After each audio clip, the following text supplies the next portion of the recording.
પોલીસને હાથે લાગી છે મોટી સફળતા। 1814 કરોડથી વધુનું એમડી ડ્રગ્સ ઝડપાયું છે। દિલ્હી અને ભોપાલમાં દરોડા પાડવામાં આવ્યા। ગુજરાત એટીએસ અને એનસીબીનું આ સંયુક્ત કામગીરી હતી। ડ્રગની ફેક્ટરી આખી પકડી લેવામાં આવી છે। ડ્રગની ફેક્ટરી પકડાવવામાં આવી હોવાની આ મોટી માહિતી આવી રહી છે। ગુજરાત એટીએસ અને એનસીબીનું આ સંયુક્ત ઓપરેશન કે જેમાં 1814 કરોડથી વધુનું એમડી ડ્રગ્સ પકડાયું છે। દિલ્હી અને ભોપાલમાં દરોડા પાડવામાં આવ્યા હતા।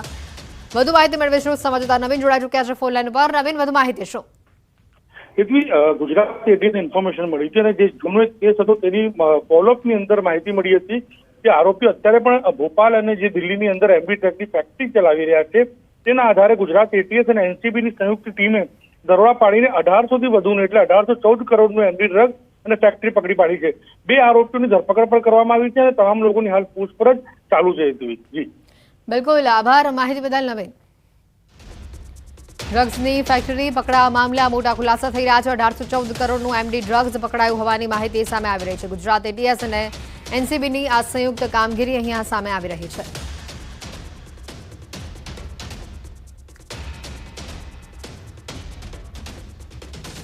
અમદાવાદના ચાણખેડા વિસ્તારમાં ડોક્ટરે સિક્યુરિટી ગાર્ડ સાથે જ મારામારી કરી। સિક્યુરિટી ગાર્ડ વાહન પાર્ક કરવા માટે સૂચના આપતા હુમલો કર્યો।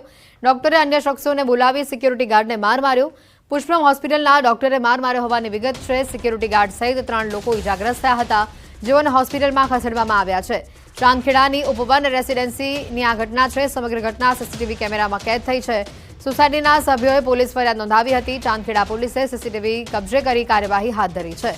જે રીતની આ ઘટના સામે આવી રહી છે, ચાંદખેડામાં ઉપવન રેસિડેન્સીની આ ઘટના છે। સમગ્ર ઘટનાના સીસીટીવી પણ સામે આવ્યા છે, જેને લઈને તપાસ હાથ ધરવામાં આવી છે। હોસ્પિટલના ડોક્ટરે માર માર્યો હોવાની માહિતી છે અને આ અંગે વધુ જાણકારી મેળવીશું। સંવાદદાતા ઋત્વિજ જોડાઈ ચૂક્યા છે ફોન લાઈન ઉપર। ઋત્વિજ, વધુ માહિતી શું? જી, વાત કરીએ તો જે પાર્કિંગના મુદ્દે આ માથાકૂટ થઈ હોવાનું સામે આવી રહી છે। સિક્યુરિટી ગાર્ડ અને જે ડોક્ટરના પરિચિતો તેને માર માર્યો હોવાનો હાલમાં આક્ષેપ કરવામાં આવી રહ્યો છે। જોકે સમગ્ર મામલાની જાણ જ્યારે પોલીસને કરવામાં આવી હતી ત્યારે પોલીસ તાત્કાલિક ઘટના સ્થળ પર પહોંચી હતી। જોકે બંને પક્ષ તરફથી ફરિયાદ ન કરવાનું જણાવવામાં આવ્યું છે, જેથી કરીને હાલમાં આ સમગ્ર મામલે પોલીસ દ્વારા પણ વધુ તપાસ શરૂ કરવામાં આવી છે। હાલમાં આ અંગે કોઈ ફરિયાદ થઈ નથી, પરંતુ જે સમગ્ર ઘટના છે તે સીસીટીવીમાં કેદ થઈ હોવાનું જાણવા મળી રહ્યું છે। આભાર ઋત્વિજ માહિતી બદલ।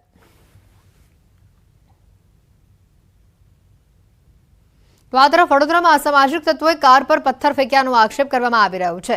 અચીસરા ભેખડા રોડ ઉપર આ ઘટના બની। કાર ચાલકે લૂંટના ઈરાદે તસ્કરોએ કાર પર પથ્થરમારો કર્યા હોવાનો આક્ષેપ લગાવ્યો છે। કાર ચાલક નોકરીથી છૂટીને પીસાઈ ગામ પોતાના ઘરે જઈ રહ્યો હતો અને તે સમયે આ ઘટના બની। જોકે ચાલકે સાહસિકતા બતાવી કાર ઊભી ન રાખી કારને ઝડપી હંકારી દેતા મોટી દુર્ઘટના અહીંયા ટળી છે। રોડની બાજુની ઝાડીમાંથી તસ્કરોએ પથ્થરમારો કર્યો હોવાનો આક્ષેપ છે। ત્યારે ઘટનાને લઈને શિનોર પોલીસે ગુનેગારોએ જાણ કરી છે। ખુલ્લો પડકાર ફેંક્યો હોય તેવા આ દ્રશ્યો સામે આવી રહ્યા છે। ફૂડ ઇન્ડસ્ટ્રીઝ અવાખલ ગામે જે ફેક્ટરી છે ત્યાં જોબ બજાવું છું।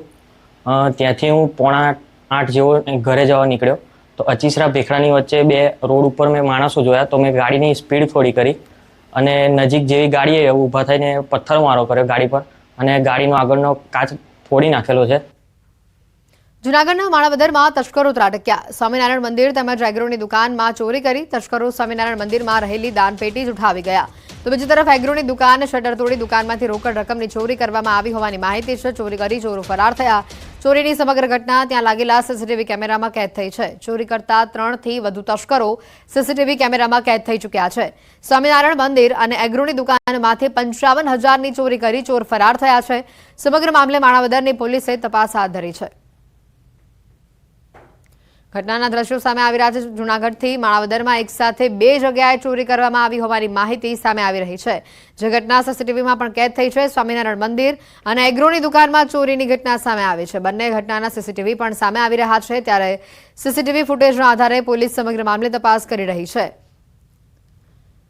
ચોરી કરતા આ 3 તસ્કરો જે કેમેરામાં કેદ થયા હોવાની પણ માહિતી છે। છુપા પગે તેઓ ચોરી કરવા આવી રહ્યા છે। 5થી વધુ શખ્સો આ કેમેરામાં કેદ થયા હતા। માણાવદર પોલીસ હાલ આ સીસીટીવી ફૂટેજને લઈને દોડતી થઈ છે અને સમગ્ર મામલે તપાસ કરવામાં આવી રહી છે। દાહોદથી અન્ય સમાચાર આવી રહ્યા છે। દેવગઢ બારિયામાં ખનીજ વિભાગનો સપાટો સામે આવી રહ્યો છે। મોટા પાયે ગેરકાયદે રેતી ખનન અહીંયા ઝડપાયું છે। 1 કરોડથી વધુનો મુદ્દામાલ જપ્ત કર્યાની આશંકા સેવાઈ રહી છે। સ્થાનિક પોલીસને સાથે રાખી મુદ્દામાલ કબજે કરવામાં આવ્યો। એક હિતાચી મશીન સહિત 5 હાઈવા ડમ્પર ઝડપાયા છે। રાત્રિના ખનીજ વિભાગની રેડથી અન્ય રેત માફિયાઓમાં ફફડાટ ફેલાયો છે।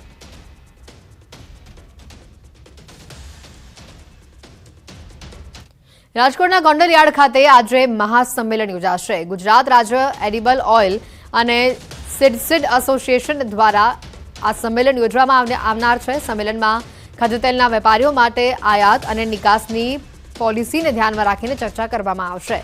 ખાદ્યતેલ અને તેલીબિયાની સાથે સંકળાયેલા વેપારીઓ આ સંમેલનમાં ઉપસ્થિત રહેશે। રાજકોટ જિલ્લા ભાજપ પ્રમુખ અલ્પેશ ઢોલરિયાની આગેવાનીમાં આ મહાસંમેલન બોલાવવામાં આવ્યું છે। બેઠકમાં વેપારીઓના વિવિધ પ્રશ્નોની ચર્ચા પણ કરવામાં આવશે।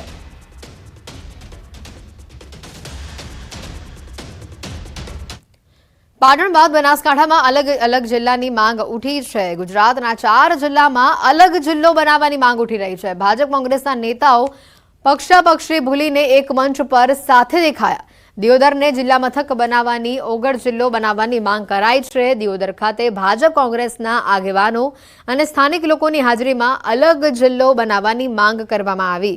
દિયોદરના રાજવીની ઉપસ્થિતિમાં ઓગળ જિલ્લા સંકલન બેઠક યોજાઈ, જેમાં ઓગળ જિલ્લા કોઓર્ડિનેશન કમિટીની રચના કરાઈ અને હાજર તમામ લોકોએ દિયોદરને જિલ્લા મથક બનાવવાની સરકારને રજૂઆત કરી છે। દિયોદરને જો જિલ્લો બનાવવામાં આવે તો રાધનપુર, સુઈગામ, બાભર, વાવ, થરાદ, લાખણી, બિલડી, કાંકરેજ આજુબાજુના તમામ વિસ્તારોને ખૂબ સરળતા રહે। ખેડૂત વર્ગ હોય, વેપારી વર્ગ હોય અને જે વિસ્તારની જનતા છે આ તમામને સરકારી કામકાજ માટે આવવા જવામાં દિયોદર સૌથી અનુકૂળ છે। ફક્ત દિયોદર તાલુકો જ એક એવો છે કે બધાને વચ્ચે પડે છે। બધા તાલુકાનું સેન્ટર એક જ સરખું થાય છે અને એને કારણે દિયોદર તાલુકાની જિલ્લો બનાવી અને ઓગળ જિલ્લો નામ આપવું ખૂબ જરૂરી છે।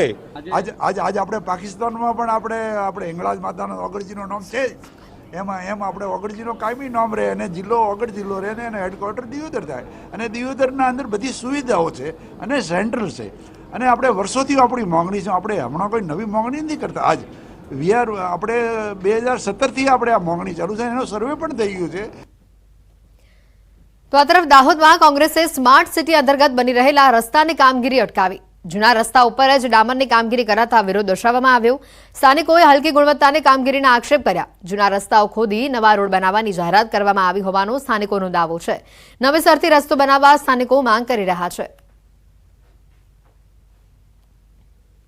આ રોડ બ્લોક બનાવી ખોદીને આ રોડ બનાવવાનો હોય, જો ટેન્ડરમાં ના પણ હોય તો અમારી વિનંતી છે પ્રશાસનને કે આને નવો ટેન્ડર જાહેર કરી અને લોકોના ઘરમાં પાણી યા તો ગોવિંદનગર ખાતે આવેલી દુકાનોમાં પાણી ના ભરાય। મુખ્ય તકલીફ આ રસ્તાઓની છે। આ રસ્તાઓની ખરાબીને લીધે અમારી કમરની હાલત દેખો તમે, ગાડીઓ લઈને ફરવું પડે, શરમ આવે છે। દ્વારકા જિલ્લામાં ગત મહિનામાં ભારે વરસાદના કારણે ખેડૂતો પાયમાલ થઈ ગયા છે। વર્તુ ડેમના દરવાજા ખોલવાના કારણે વર્તુ નદીમાં પૂર આવ્યું હતું અને જેના કારણે નદીની પાસે આવેલા રાવલ ગામના ખેતરોમાં મોટા ગાબડા પડી ગયા છે અને પાક પણ સંપૂર્ણ નિષ્ફળ જતા ખેડૂતોને મોટો ફટકો પડ્યો છે। ખેડૂતો સરકાર પાસે યોગ્ય સહાયની માંગ કરી રહ્યા છે। આ છેલ્લા 10 વર્ષથી અમારી આ પ્રશ્ન છે કે ભાઈ પાણી આવ્યું, પાક નુકસાની થઈ, જમીન ધોવાણ થયું, સરકાર કંઈ વળતરના નામે જીરો, કંઈ સર્વે કરાવતી નથી અને અમારે જે કંઈ ખર્ચા છે એ બધા આમાંથી જ લેવાના થાય। બરોબર, હવે આ અમારી રોજીરોટી છે, આમાં અમારે પેદા કરીને પેટ ભરવાના છે। આમાં વીઘો તમે 10 લાખ નાખો ને તોય ભરાય નહીં। હવે આમાં અમારે જવું ક્યાં? અને અમારી માંગ વધારે પડતી એ છે કે આ રસ્તો છે, મેઇન રસ્તો છે સિંગડાથી રાવલને છોડતો, 2 ગામને છોડતો, તો એ વ્યવસ્થિત પેસિંગ બંધ થાય અને સ્થળ ઉપર આવી અને સર્વે થાય અને અમારો રસ્તો ક્લિયર થાય, ઊંચો થાય, જેથી કરીને પાણી વારંવાર આવે છે। દેવભૂમિ દ્વારકા જિલ્લામાં ભારે વરસાદના કારણે અનેક વિસ્તારોમાં ખેતરો ધોવાઈ ચૂક્યા છે। ત્યારે ન્યૂઝ 18 ગુજરાતી હાલ ગ્રાઉન્ડ ઝીરો પર પહોંચ્યું છે। રાવલ સીમ વિસ્તારના આ ખેતરો છે। સીમ વિસ્તારના ખેતરો હાલ સંપૂર્ણ ધોવાઈ ચૂક્યા છે। આપ સીધા દ્રશ્યોમાં જોઈ શકો છો, ખેડૂતોના ખેતરોમાં મોટા ખાડા પડી ચૂક્યા છે। આ ખાડામાં ખેડૂતો જણાવી રહ્યા છે કે માટી ભરવા માટે લાખો રૂપિયાનો ખર્ચો આવે તેવું હાલ ખેડૂતો જણાવી રહ્યા છે. મોટા પાયે ખેડૂતોને ધોવાણ થઈ ચૂક્યું છે. ત્યારે રાવલ સીમ વિસ્તારના ખેડૂતોની હાલ એક જ માંગ છે કે ખેડૂતોને વિશેષ પેકેજ સરકાર જાહેર કરે તો ખેડૂતોને આર્થિક મુશ્કેલીનો સામનો વેઠવો ન પડે. મુકુંદ મોકરિયા, ન્યૂઝ 18 ગુજરાતી, દેવભૂમિ, દ્વારકા. ગેરકાયદેસર દબાણો પર દાદાનું બુલડોઝર ફરી વળ્યું. તમામ ગેરકાયદેસર દબાણો માટે કડક કાર્યવાહી કરવામાં આવી છે. અડાલજ ત્રિમંદિરની સામે આવેલા તમામ ગેરકાયદેસર દબાણોને દૂર કરવામાં આવ્યા છે. હજી પણ ગેરકાયદેસર દબાણો પર કાર્યવાહી ચાલુ છે.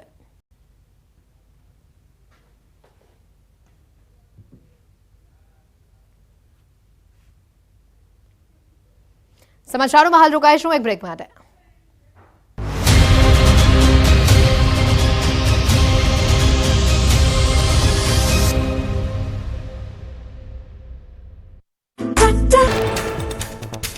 વલસાડના દરિયામાં શંકાસ્પદ વસ્તુ દેખાતા સુરક્ષા એજન્સીમાં દોડધામ. બોટની મદદથી શંકાસ્પદ ડ્રમને ખેંચીને કિનારે લવાયું. પોલીસે એફએસએલ ટીમની મદદ લઈને તપાસ કરી.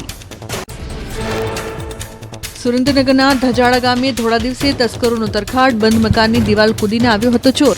સીસીટીવી ફૂટેજ આધારે મકાન માલિક અને ગ્રામજનોએ શખ્સને પકડ્યો. ગ્રામજનોએ તસ્કરને પોલીસને હવાલે કર્યો.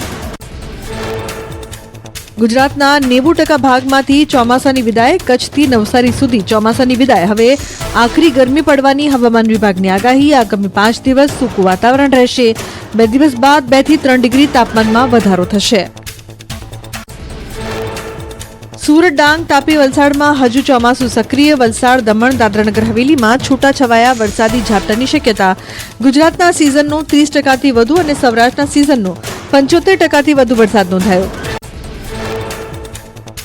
વિદાય લેતા ચક્રવાત લાવશે ચોમાસું. પવન સાથે વરસાદ વરસવાની અંબાલાલ પટેલે કરી આગાહી. 7 થી 12 ઓક્ટોબરમાં સમુદ્રમાં હલચલ થવા